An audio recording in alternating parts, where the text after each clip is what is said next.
sont justes tous les deux.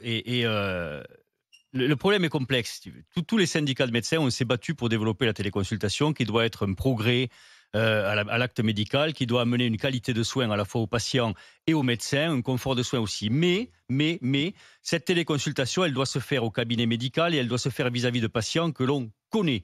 Soit que l'on a vu récemment, soit que l'on a dans la filière médecin traitant. Pourquoi ?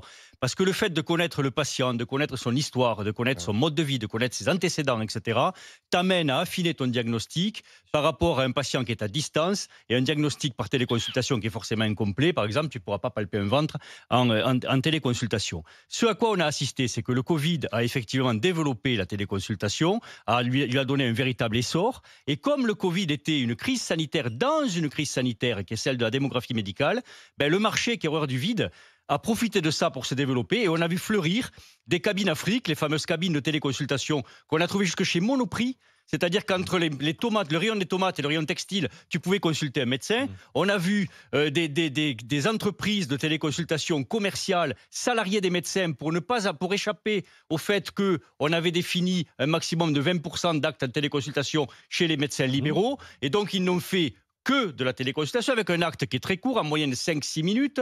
Et on a vu fleurir effectivement des arrêts de travail parce que, et je ne dirais pas que c'est de la fraude, et je ne dirais pas non plus que mes confrères sont en faute, je dis simplement que quand tu ne connais pas le patient que tu as en face, il est très difficile de refuser de faire un arrêt avec quelqu'un qui te dit « j'ai très mal au dos, j'en suis paralysé, j'ai une migraine épouvantable, faut bouger, etc. etc. » Donc ce qu'a fait le gouvernement avec cette mesure-là, c'est qu'il a donné un magistral coup de pied aux entreprises commerciales et à la financiarisation du soin, mais, et c'est là le problème, c'est que 6 millions de Français n'ont pas de médecin traitant, c'est que les médecins sont tellement sous la pression du soin qu'ils ne peuvent pas répondre en temps et en heure pour donner le certificat au moment où il le faudrait, et donc ça oblige, et ça c'est un point positif, ça oblige le gouvernement, ça oblige l'assurance maladie à se pencher sur cette réalité et à tout faire, mais vraiment tout cette fois, en arrêtant de tourner autour du pot, pour que les médecins s'installent, c'est-à-dire en rendant attractifs les médecins. C'est pas ce que fait le gouvernement. Le gouvernement, c'est pas ce qu'ils font. C'est simplement, on va arrêter de rembourser. Non, mais ce qui est intéressant, tu sais, hier, on m'a demandé de te poser la question, je vais te la poser.